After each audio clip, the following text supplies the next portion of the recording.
بسم اللہ الرحمن الرحیم ان اللہ وملائکتہ یصلون علی النبی یا ایہا الذین آمنوا صلوا علیہ وسلموا تسلیما صلی اللہ تعالی علی حبیبہ محمد وآلہ وسلم۔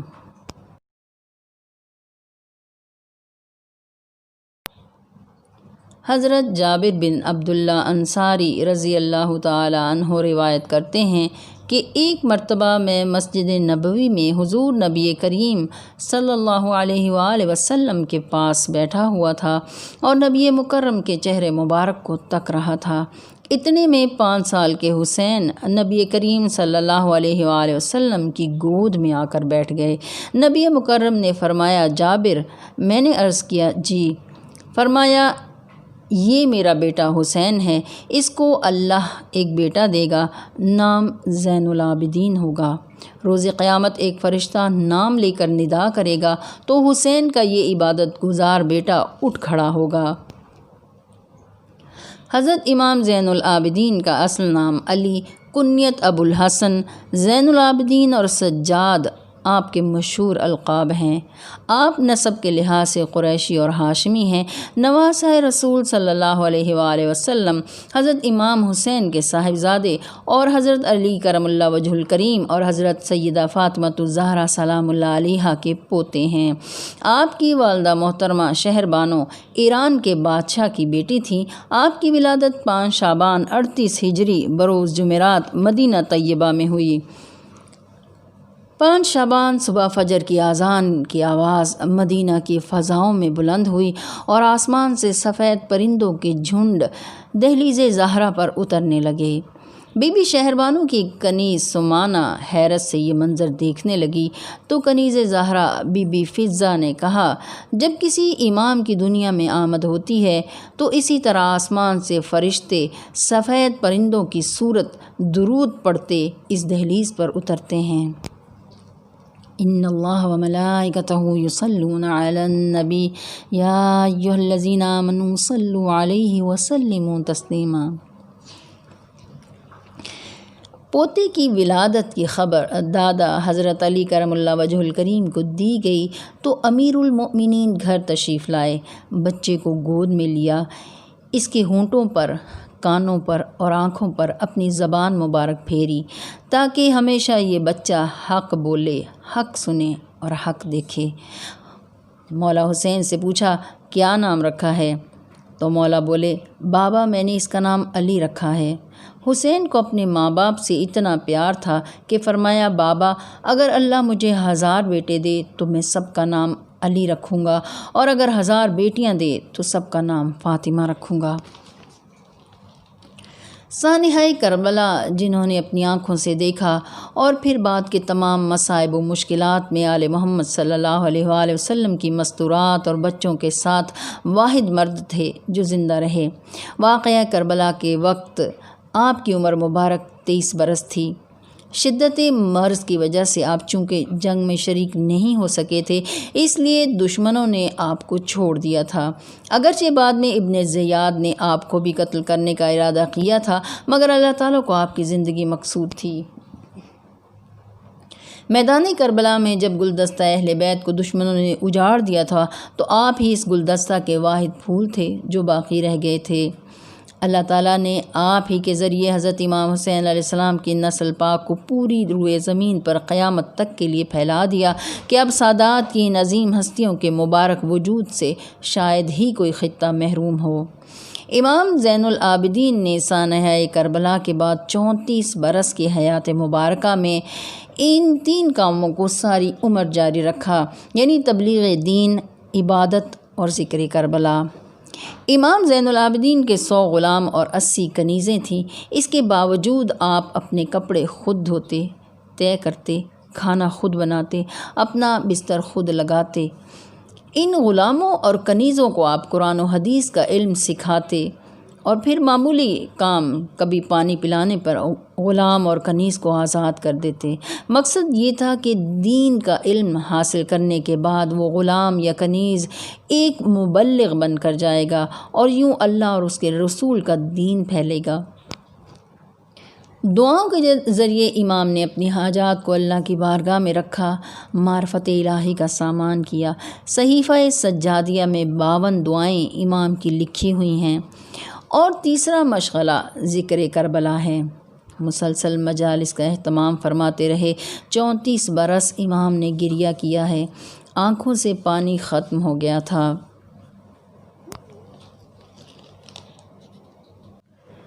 مدینہ سے باہر ایک جگہ جس کا نام بیت الحزن مشہور ہو گیا تھا، وہاں امام عبادت و ریاضت کے ساتھ ساتھ اپنے پیاروں کو یاد کر کے رویا کرتے تھے۔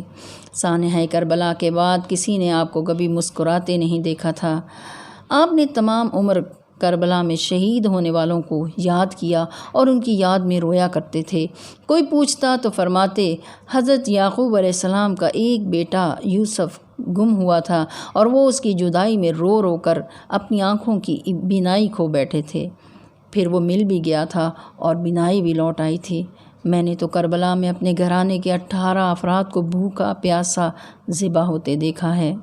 کبھی پانی کو دیکھتے تو دیر تک روتے رہتے، کھانا پیش کیا جاتا تو بھی شدت غم سے رو پڑتے۔ آپ نے پوری زندگی سفر و حضر میں نماز تہجد نہیں چھوڑی، عبادت میں لمبے سجدے کرتے جس سے آپ کو سجاد کہا جانے لگا۔ تاریخی کربلا میں دیکھیں تو آپ کے بھائی علی اکبر کو نیزہ مارنے والا ملعون مختار سقفی سے چھپتا چھپاتا مدینہ منورہ پہنچ گیا۔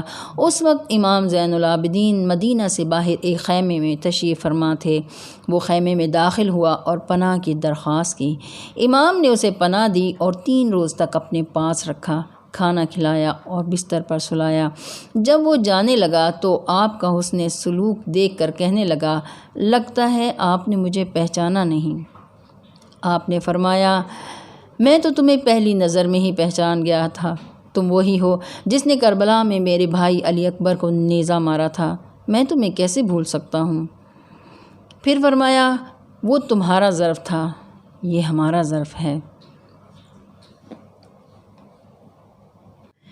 امام زین العابدین وجیح اور عظیم شخصیت ہونے کے باوجود ایک عام سے عام بلکہ کالے غلام کے پاس بیٹھ جاتے تھے۔ آپ مجسمہ تواضع تھے، سختی سے کوسوں دور تھے، نہایت نرم مزاج تھے، انسان تو درکنار جانوروں تک کو نہ مارتے تھے۔ آپ کے نزدیک امر بالمعروف اور نہی عن المنکر یعنی نیکی کا حکم اور برائی سے روکنے کی اتنی اہمیت تھی کہ آپ اس اہم فریضے کو چھوڑنے والے کے لیے فرماتے کہ اس شخص نے تو گویا قرآن مجید کو ہی اپنی پیٹھ پیچھے پھینک دیا ہے۔ آپ نے مسجد نبوی میں قرآن و حدیث اور فقہ اسلامی کی تدریس شروع فرما دی، چنانچہ امت کے ایک بہت بڑے طبقے نے آپ سے قرآن و حدیث کا علم حاصل کیا۔ امام ظاہری کا بیان ہے کہ میں نے کوئی قریشی علی بن حسین سے افضل نہیں دیکھا۔ جب آپ وضو فرماتے تو آپ کا رنگ زرد پڑ جاتا، اسی طرح جب نماز کے لیے کھڑے ہوتے تو جسم پر کپ کپی طاری ہو جاتی۔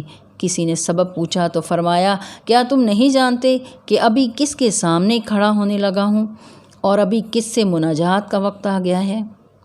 آپ کی سخاوت کا یہ عالم تھا کہ آپ نے زندگی میں 2 مرتبہ اپنا سارا مال اللہ کی راہ میں تقسیم کر دیا۔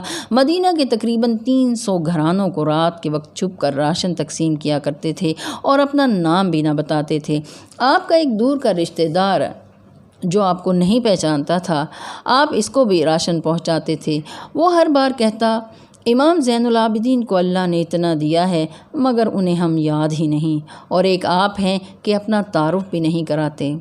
جب امام زین العابدین کی شہادت ہو گئی تو اس وقت وہ شخص بھی آیا اور آپ کا چہرہ مبارک دیکھ کر انتہائی شرمندہ ہوا۔ حضرت امام زین العابدین نہایت خوبصورت اور وجیح تھے۔ لوگوں کے بیچ آپ کا حسن و جمال بالکل نمایاں تھا۔ سر پر زلفیں تھیں جو کندھوں تک لٹکی رہتی تھیں اور مانگ نکلی ہوتی تھی۔ آپ سفید عمامہ باندھتے تھے، سفید ٹوپی استعمال فرماتے، سردیوں میں 50 دینار کی اونی چادر پہنتے تھے۔ جب گرمیاں آتیں تو وہ چادر کسی غریب کو دے دیتے یا پھر اس چادر کو بیچ کر اس کی قیمت اسے دے دیتے۔ گرمیوں میں خاص نوع کے سرخ مصری کپڑے پہنتے تھے۔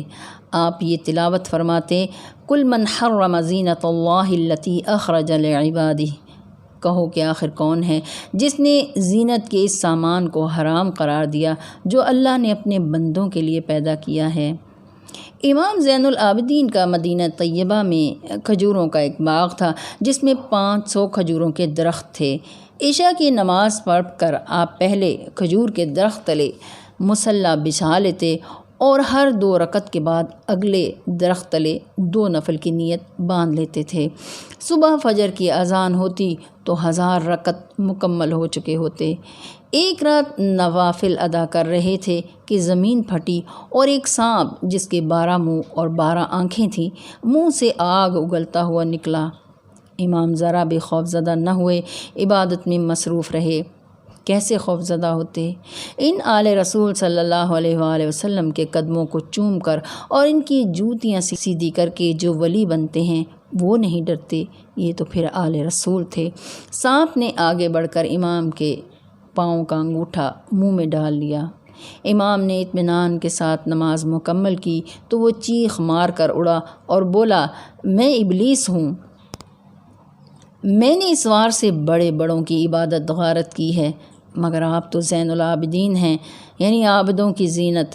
حسین کے بیٹے کا نام زین العابدین ابلیس نے رکھا، یعنی جس کی عبادت کو ابلیس بھی مانے اسے زین العابدین کہتے ہیں۔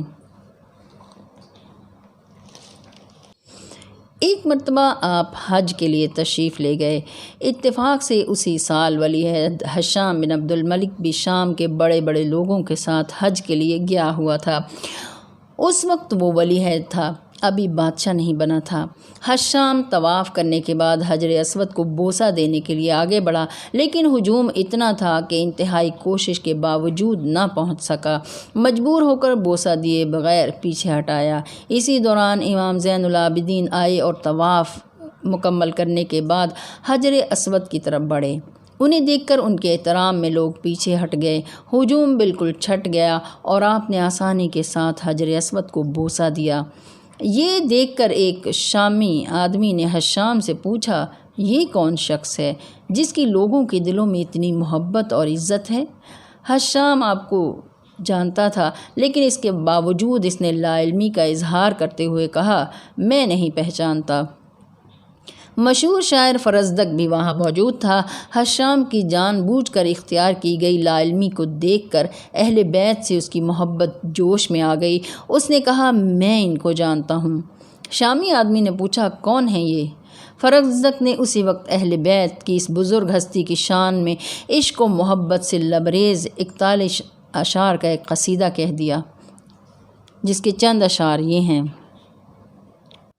ھذا ابن خیر عباد اللہ کلہم، ھذا التقی النقی الطاہر العلم، ھذا الذی تعرف البطحاء وطأتہ والبیت یعرفہ والحل والحرم، یکاد یمسکہ عرفان راحتی، رکن الحطیم اذا ما جاء یستلم، ما قالہ لا قط الا فی تشاہدہ، لولا التشاہد کانت لہ نعم، اذا رأتہ قریش قال قائلها الى مکارم ھذا ینتہی الکرم، ان عد اہل التقى كانوا ائمتهم، او قیل من خیر اہل الارض قیلهم، ھذا ابن فاطمة ان كنت جاہلہ، بجدہ انبیاء اللہ قد ختموا، فلیس قولک من ھذا بظائر العرب، تعرف من انکرت والعجم۔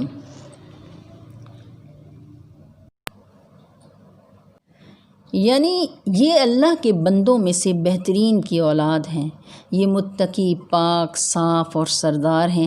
یہ وہ شخص ہے جس کے قدم کو سارا مکہ جانتا ہے، یہ وہ شخص ہے جس کو بیت اللہ جانتا ہے، یہ وہ ہے کہ جب حجر اسود کا بوسہ لینے کے لیے اس کے قریب جائے تو اس کے ہاتھوں کو پہچان کر حجر اسود کا کونا اس کے ہاتھوں کو پکڑ لے۔ یہ وہ شخص ہے جس نے کبھی لا نہیں کہا سوائے کلمہ طیبہ کے۔ جب کہیں اہل تقویٰ کا شمار ہونے لگے تو یہی لوگ اس میں مقتدا ہوں گے، اور جب پوچھا جائے گا کہ دنیا کی بہترین ہستیاں کون ہیں تو انہی لوگوں کی طرف انگلیاں اٹھیں گی۔ اور ہشام تو اگر اس کو نہیں جانتا تو سن، یہ فاطمہ کی اولاد ہے اور اسی کے نانا محمد صلی اللہ علیہ وآلہ وسلم پر نبوت ختم کر دی گئی ہے۔ تیرا یہ کہنا کہ یہ کون ہے اس کو عیب نہیں لگاتا۔ جس کو پہچاننے سے تو نے انکار کر دیا، اس کو عرب و عجم جانتا ہے۔ اس کے اخلاق پر کرم کی انتہا ہے، یعنی اس سے زیادہ کوئی کریم نہیں ہے۔